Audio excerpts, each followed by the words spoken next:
आज हम राजनीतिक समाजीकरण के अभिकरण या साधन के बारे में पढ़ेंगे। आमंड और पावेल के अनुसार समाजीकरण की प्रक्रिया व्यक्ति के जीवन में अनवरत चलती रहती है। इसी प्रकार एलन बॉल नामक विद्वान राजनीतिक समाजीकरण को ऐसी शिक्षा मानते हैं जो मनुष्य के बचपन तक ही सीमित नहीं रहती वरन संपूर्ण जीवन तक चलती रहती है। इस प्रकार समाजीकरण और राजनीतिक समाजीकरण की निरंतर चलने वाली इस प्रक्रिया में अनेक तत्वों की भूमिका रहती है। राजनीतिक समाजीकरण के अभिकरणों की विवेचना निम्नानुसार है। पहला, परिवार जिसे परंपरागत रूप में नागरिकता की प्रथम पाठशाला कहा जाता रहा है। राजनीतिक समाजीकरण का निश्चित रूप से न केवल प्रथम वरन सर्वोच्च महत्व का अभिकरण है। परिवार बच्चे के जीवन का पहला समूह है जिसके विभिन्न अंग के रूप में बच्चे का विकास प्रारंभ होता है। परिवार का महत्व इस कारण भी है कि मनोवैज्ञानिक दृष्टि से यही समय सीखने के लिए सबसे अधिक अनुकूल होता है।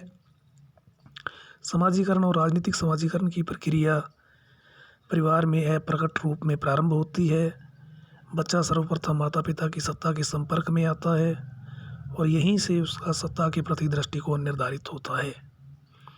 आदेशों का पालन या विरोध, श्रद्धा, भावना या व्यवस्था के प्रति उदासीनता की नींव यहीं पर रखी जाती है।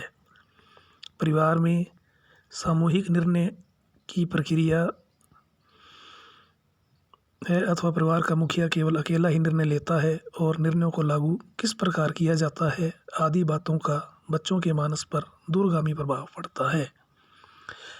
निर्णय प्रक्रिया में भाग लेने का प्रारंभिक अनुभव बच्चे की राजनीतिक क्षमता में वृद्धि कर सकता है। राजनीतिक क्षेत्र में विचारों के आदान प्रदान का बुद्धि चातुर्य प्रदान कर सकता है और ऐसी स्थिति में उसके वयस्क होने पर राजव्यवस्था में उसकी सक्रिय भागीदारी की संभावनाएं बढ़ जाती हैं। इसके नितांत विपरीत यदि बच्चे के प्रारंभिक जीवन में विरोध भावना जन्म ले ले तो स्कूल के पाठ्यक्रम में पढ़ाए जाने वाले आज्ञा पालन के पाठों का उस पर कोई असर नहीं होता। अधिक राजनीतिक चेतना वाले कुछ देशों में तो परिवार प्रकट राजनीतिक समाजीकरण का कार्य भी करते हैं और व्यक्ति का राजनीतिक दल भी पारिवारिक पृष्ठभूमि से ही निर्धारित हो जाता है।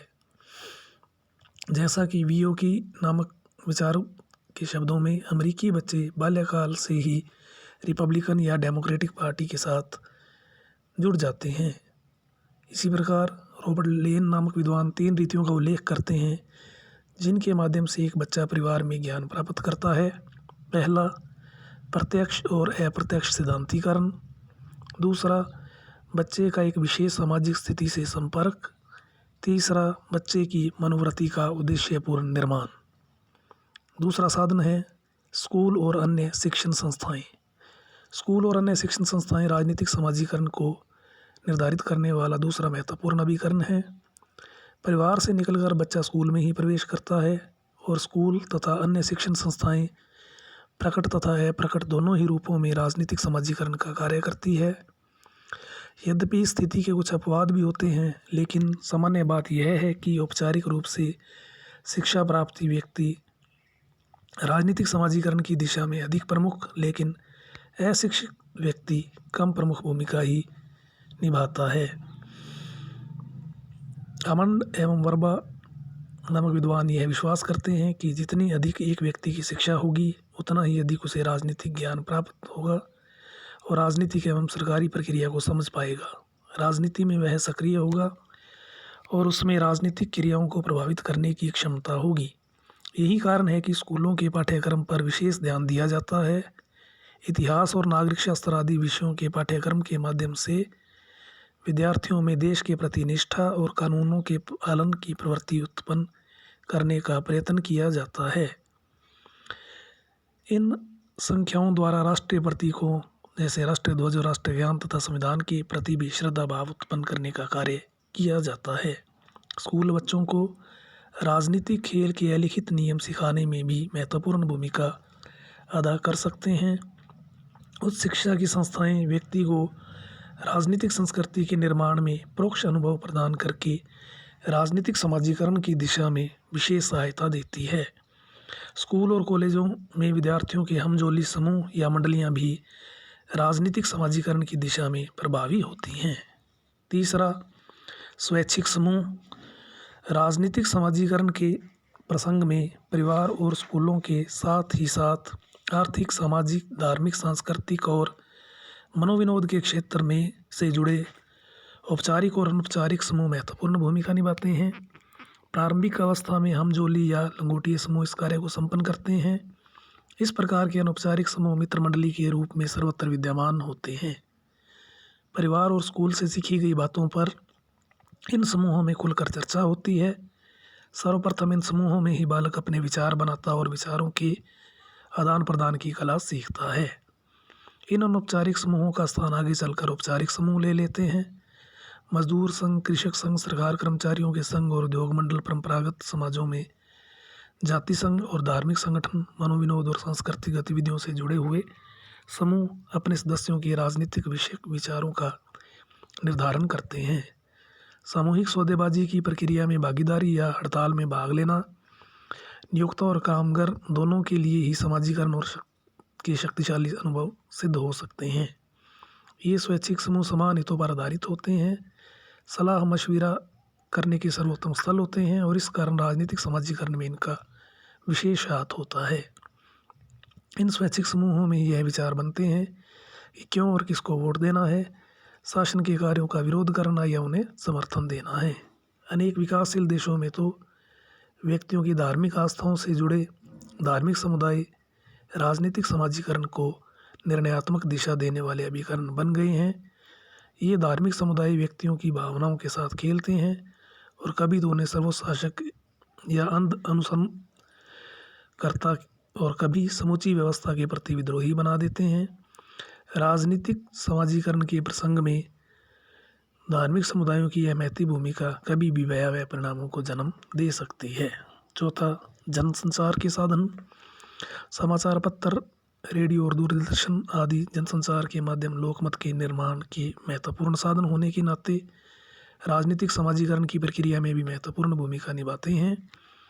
ये माध्यम न केवल तत्काल घटित और विशिष्ट राजनीतिक घटनाओं के संबंध में जानकारी प्रदान करते हैं, वरन नागरिकों के राजनीतिक विचारों के निर्धारण में भी कभी कम और कभी अधिक भूमिका निभाते हैं। वर्तमान युग तो जनसंचार के साधन व्यक्ति के जीवन पर छा से गए हैं। यही कारण है कि विभिन्न देशों की सरकारें अपने नागरिकों के राजनीतिक अभिमुखीकरण को इन साधनों के माध्यम से विशेष सांचे में डालने का प्रयत्न करती है। जनसंचार के माध्यम समाजीकरण का यह समस्त कार्य तभी भली भांति कर पाते हैं जबकि उनकी विश्वसनीयता बनी रहे। व्यवहार के अंतर्गत 1990 तक रेडियो, मास्को और BBC के बीच विश्वसनीयता का अंतर प्रत्यक्ष रूप से देखा गया है। अतः जनसंचार के माध्यमों का पर शासन का नियंत्रण एक वांछनीय स्थिति नहीं है। समाचार पत्रों के द्वारा भी अपने आप को किसी विशेष राजनीतिक विचारधारा, राजनीतिक दल या निहित स्वार्थों के किसी विशेष वर्ग के साथ नहीं जोड़ लिया जाना चाहिए। पाँचवां, राजनीतिक दल। राजनीतिक दल अपनी प्रकृति से ही राजनीतिक समाजीकरण के महत्वपूर्ण साधन हैं। ये दल राजनीतिक समाजीकरण का कार्य दोहरे रूप में करते हैं। सत्ता प्राप्ति राजनीतिक दलों का लक्ष्य होता है। अतः एक ओर तो वे राजनीति को व्यक्ति के घर की चौखट तक ले जाते हैं तथा दूसरी ओर वे सामाजिक व्यक्ति को घसीटकर राजनीति में ले आते हैं। राजनीतिक दलों को प्रत्येक प्रकार की शासन व्यवस्था में सक्रिय देखा जाता है। लोकतांत्रिक व्यवस्था में राजनीतिक दल को एक दूसरे के साथ प्रतियोगिता करनी पड़ती है। अतः प्रत्येक राजनीतिक दल लोगों को ऐसे ढंग से समाजीकरण करता है कि व्यक्ति उस दल के अनुरूप ही राजनीतिक विचारों को अपना ले। चुनावों के समय तो राजनीतिक दल अपने इस कार्य में जी जान से जुड़ जाते हैं। राजनीतिक दलों के कारण समस्त वातावरण राजनीति में हो जाता है और राजनीतिक समाजीकरण की प्रक्रिया स्वतः ही प्रारंभ हो जाती है। नवोदित राष्ट्रों में राजनीतिक संस्कृति के सृजन एवं परिवर्तन में राजनीतिक दलों का बहुत अधिक महत्व है। राजनीतिक दल कभी तो विद्यमान राज संस्कृति को सुदृढ़ करने का कार्य करते हैं और कभी राज संस्कृति के विद्यमान में महत्वपूर्ण परिवर्तन लाने की चेष्टा करते हैं। सामाजिक, आर्थिक और राजनीतिक क्षेत्र में तीव्र परिवर्तनों की स्थिति में तो राजनीतिक दलों की राजनीतिक समाजीकरण में भूमिका बहुत अधिक महत्वपूर्ण हो जाती है।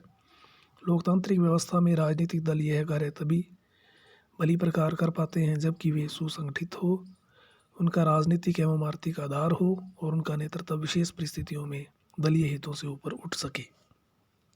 छठा, शासन और राज व्यवस्था से प्रत्यक्ष संपर्क। प्रत्येक व्यक्ति कम अधिक मात्रा में शासन और राज व्यवस्था से प्रत्यक्ष संपर्क में आता है और अंततोगत्वा तो शासन और राज व्यवस्था से यह प्रत्यक्ष संपर्क ही उसके राजनीतिक समाजीकरण को दिशा देता है। परिवार और स्कूल व्यक्ति को राज व्यवस्था के प्रति चाहे कैसे ही रचनात्मक विचार क्यों न प्रदान करें, व्यवहार में जब व्यक्ति कार्य करने की अपनी योग्यता के बावजूद लंबी बेरोजगारी भुगतता है तो उसे रोज रोज राशन की लंबी कतारों में खड़ा होना होता है, अथवा जब वह सरकारी अधिकारियों से उपेक्षा भुगतता है तो व्यवस्था के प्रति उसकी आस्था को आघात पहुंचता है। इससे भी आगे यदि उसे पुलिस के हाथों यातना भुगतनी पड़े या घोर राजनीतिक एवं प्रशासनिक भ्रष्टाचार का सामना करना पड़े तो वह समस्त व्यवस्था के प्रति विद्रोही की भूमिका को अपना लेता है। राज व्यवस्था से जुड़े विशेष राजनीतिक अभियान के साथ औपचारिक एवं अनौपचारिक संपर्क संपूर्ण व्यवस्था के प्रति उसके दिग्विन्यास को निर्धारित करते हैं। जब व्यक्ति शासक वर्ग की कथनी और करनी में भारी भेद देखता है और विशेष रूप से स्थिति के कारण जब उसे कष्ट पहुंचते हैं, तब राज व्यवस्था के प्रति यह उसके स्वभाव का अंग और आधार बन जाता है। उपयुक्त ये अतिरिक्त भी राजनीतिक समाजीकरण के अन्य कुछ अभिकरण होते हैं। उदाहरण के लिए राजनीतिक समाजीकरण में प्रतीकों की भूमिका का उल्लेख किया जा सकता है। राष्ट्र ध्वज और राष्ट्रगान के प्रति सम्मान, मई दिवस परेड, राज्याभिषेक और राष्ट्रपति का उद्घाटन, मार्क्स लेनिन और गांधी की जयंतियाँ राजनीतिक समाजीकरण की दृष्टि से आयोजित अवसर और राजनीतिक समाजीकरण की प्रक्रिया के अंग ही हैं। उपयुक्त अभिकरणों में कौन सा अधिक प्रभावी होगा और कौन सा कम प्रभावी, यह राज व्यवस्था की प्रकृति और देशकाल की परिस्थितियों पर निर्भर करता है।